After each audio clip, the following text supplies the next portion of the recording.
Hello mga ka-legit Davercads! Isa na naman ba ng panibagong updates natin for today's video, araw ng Huwebes, kung saan pinatunayan na naman ni Mayor Jose Manalo na talagang siya ang number 1 at pinataob na naman ang Gisa Jedli ni Yorme, ang lahat na yan. But before that, if you haven't subscribed yet to my YouTube channel, please don't forget to like, share, and subscribe at hit mo na rin ang notification bell for more showbiz updates. Bago tayo magpatuloy sa ating mga updates, nais ko po muna magpasalamat sa inyong lahat for always keep watching, trusting, and always watching this vlog. Salamat po sa araw-araw ninyong panonood at pagsubaybay sa mga updates natin patungkol po sa EATs, TBJs at kay Mayor Jose Manalo na isa sa mga tinuturing nating stress reliever, no? Salamat po sa inyong pagsubaybay at pagtitiwala. At ngayon, pag-usapan natin ito dahil ito po ay nagte-trending ngayon sa TikTok dahil bukod po dun sa jingle na lumabas po nitong si Mayor Jose Manalo ay ginawa na rin po ng dance choreo, no? At marami na pong mga TikTokers ang gumagawa nito bilang pagbibigay pugay po kay Mayor Jose Manalo. It only shows talagang hindi lang po sa mga oldies, no? Talagang pumapatok ang karakter ni Mayor Jose Manalo, but still pumapatok din po ito sa Gen Z. Kasi marami nagsasabi at isa sa mga dahilan kung bakit po at nagkaroon ng conflict, 'di ba, sa tape nung umalis po sila dito po sa nasabing noon time na yon, dun po sa boss nila dati, dahil parang dinidiscount po ang TBJ at ang ibang mga Davercads na oldies na daw, medyo old school na raw yung klase ng pagpapatawa. Pero this time pinatunayan po ni Mayor Jose Manalo na hindi lang po sila pang pang mga oldies, but also they are also in sa mga Gen Z ngayon, na kung saan yung kanya pong jingle na pagka Mayor Jose Manalo ay ginawa na rin ng dance choreography ng ilan sa mga TikTokers. Panoorin po natin.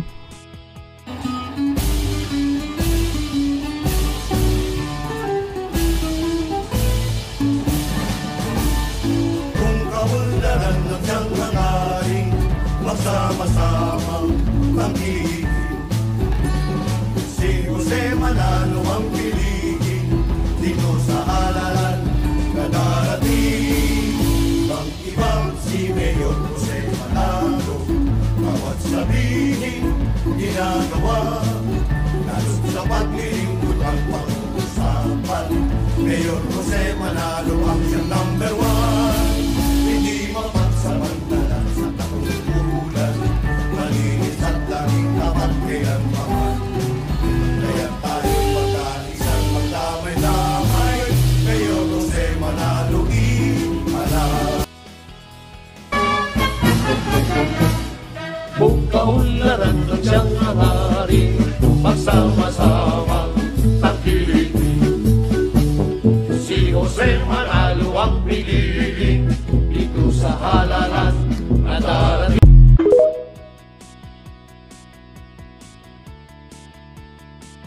Hook na hook po ang lahat ng ating mga kababayan habang sumasayaw po ng jingle po na ginawa para kay Yorme or para kay Mayor Jose Manalo. So ito po yung pagpapatunay na hindi po totoong number 1 ang Gisa Jedli. Katulad ng ikinakalat po ni Yorme sa kanyang interview. Sinabi niya sa interview niya na nangunguna daw ang Gisa Jedli at inaabangan daw ito ng maraming manonood. Samantalang ngayong pinagsasabay na po ang Gisa Jedli at ng sugod bahay mga kapatid ni Mayor Jose Manalo, kitang-kita naman po natin, 'di ba? Ang hindi pa man po nagsasalita ang AGB Nielsen at ang NUTAM, nakikita naman agad natin yung resulta kung sino ba talagang mas inaabangan. So, kiniklaim lang talaga nila na sila ang number 1 dahil may mga rason po yan. Alam naman natin kung ano ng rason kung bakit nila ginagawa yun. Kasi part po yan ng kanilang promotional activities para at least, diba, hindi sila iwanan ng mga advertisers po nila. Kailangan nilang magpanggap na sila ay number 1. Kailangan nilang magpanggap na sila ay pinanonood pa ng maraming mga Pinoy to make sure na hindi sila kakaba-kaba kung saan sila kukuha ng mga advertisers na pwedeng magbayad sa kanila to place their ads, to place their product, no, yung mga commercials. At syempre kasabay nito ay talagang hinangaan din po itong si Mayor Jose Manalo dahil sa dami po. Dahil tuwing segment na po niyan, talagang halos lahat ata ng mga viewers lumilipat dito po sa TV5 at maging sa social media platform, talagang inaabangan po ito. At although kung makikita po ninyo sa comment section, halo-halo na po yan. May mga followers po ng Showtime, may mga followers po ng Generic Bulaga, nandun na rin. Although nambabash lang sila sa comment section, but still nandun din sila para makinood, no? Hindi lang para manggulo, pero still nakikita rin natin na talagang inaabangan din nila. In denial lang sila sa part na yun. Kaya naman talagang araw-araw kino-congratulate natin ito dahil yung hindi pinagsasawaan ng tao At karamihan po sa mga nakikita natin sa comment section na nanonood is talagang puro OFW. Yan, yung mga, syempre, yun yung kanilang stress reliever sa panahon na malayo sila sa kanila pamilya. At hindi lang yung nakaka-relate din kasi sila sa mga taong sinusugod po ng sugod bahay mga kapatid ni Jose Manalo. At kanina nga, sa napanood po nating segment, same people, no? Parehas din ang sitwasyon nung kahapon na nabunot nila na winner. Kaya naman deserving talaga nila na mabigyan ng papremyo. At syempre ngayong araw ay kinatuwaan din yung selebrasyon na naganap sa birthday nga ni Tito Sen. Kaya naman batiin natin siya na happy birthday. Ayan. So thank you so much po sa inyo pong walang sawang pagsubaybay at panonood po ng Sugod Bahay mga kapatid at EAT sa TV5. At ngayon, mag-react tayo sa ilan sa mga komento ninyo patungkol sa last update natin. Sabi po ni Kalimag Jan Christine, nakakaiyak at natawa ako kay Ate Winner, pero totoo talaga siya at kailangan talaga niya ng tulong. Deserving siya manalo at pang TBJ hindi nagkait ng tulong. Mabuhay TBJ. Ayan. So ito naman po ang komento ni Kalimag Jan Christine. Ayan. Salamat po sa inyong komento. At totoo po, deserving po, kasi ito po yung ito yung update natin kahapon. Ito naman yung mga reaction po ninyo, kaya binabasa natin. At alam natin na lahat po ng nanalo, mula kahapon hanggang ngayon, at yung mga nakaraan pa, deserving naman talaga nila na manalo, 'di ba? So, salamat po at i-shoutout na rin natin ang Kalimag Jan Christine family. Ayan. Thank you, Legit Davercads, for always keep watching. And salamat sa mga Davercads from Taguig. Thank you so much.